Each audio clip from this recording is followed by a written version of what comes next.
एक महिला भक्त वृंदावन से बिहारी जी लेकर अपने घर आई और तभी बाहर से गोलू घर के अंदर आया और माँ से पूछता है कि माँ, यह कौन है? तो मैया ने बोला, ये भगवान है और ये ही हमारे मालिक हैं। अब तो घर में जब भी कोई नई चीज बनती तो सबसे पहले बिहारी जी को भोग लगता। पहले यह सब चीजें गोलू को सबसे पहले मिलती थीं। इससे गोलू बहुत चिढ़ने लगा और मन ही मन ठाकुर जी को कोसने लगा। एक दिन गोलू की माँ काम पर जाते समय बोली, गोलू, यमुना जी से मटके में जल भरकर लाना। जब गोलू पानी भरने के लिए जाने लगा तो जाते जाते बिहारी जी को कहने लगा, खाने के लिए तो सबसे पहले तैयार रहते हो, लेकिन काम तो मुझे ही करना पड़ता है। अगर यहाँ रहना है तो काम करो। कहकर गोलू यमुना जी से जल भरने के लिए चल पड़ा।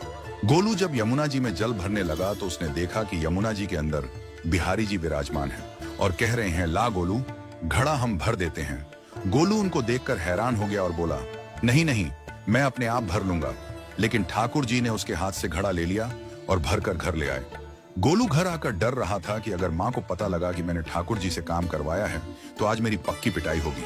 माँ ने घर आकर बिहारी जी को गीले कपड़ों में देखा तो एकदम से हैरान हो गई और कहने लगी कि गोलू, ये जरूर तेरी शरारत है, जरूर तूने ही इन पर जल डाला है। गोलू ने अपनी माँ को समझाने का बहुत प्रयास किया, लेकिन माँ ने उसको डांट कर चुप करा दिया और ठाकुर जी के भीगे हुए वस्त्रों को बदलने लगी। अगले दिन जब माँ ने गोलू को अनाज पिसवाने का काम दिया तो बिहारी जी फिर अनाज का कनस्तर ले आए और माँ को ठाकुर जी के वस्त्रों के ऊपर सूखा आटा पड़ा मिला। तो माँ ने फिर गोलू को डांटा कि तुझे पता नहीं कि ये हमारे भगवान हैं और तू भगवान के साथ शरारत करता है। आज तूने फिर इनके ऊपर आटा फेंका है। तो गोलू शपथ लेकर कहने लगा, नहीं माँ, मैंने कोई शरारत नहीं करी है। ये तो मेरे हाथ से गेहूं का कनस्तर लेकर खुद पिसवा कर आए हैं। गोलू की माँ आज बहुत गुस्सा हुई। अगले दिन फिर माँ बोली, बेटा गोलू, आज तुम्हारे बाबा बाहर गांव से वापस लौट आएंगे।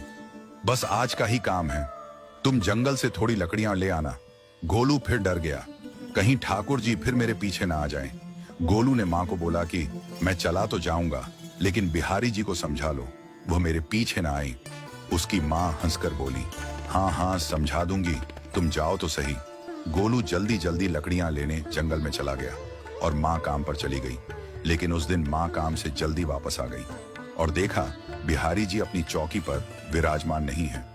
वह तो एकदम से घबरा गई कि कहीं गोलू की शरारत तो नहीं।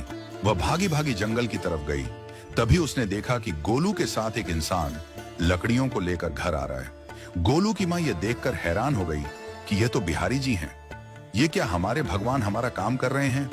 इसका अर्थ गोलू ठीक कह रहा था।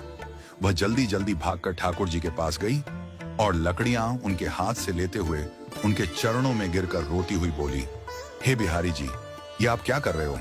मुंह गरीब का काम क्यों कर रहे हो?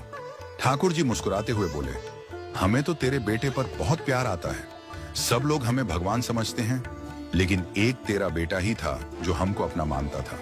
अपना मानकर वो हमें डांट भी देता था, हमारे साथ गुस्सा भी करता था, और जो हमें एक बार अपना मान लेता है तो हम उसके मान के लिए उसके ही हो जाते हैं।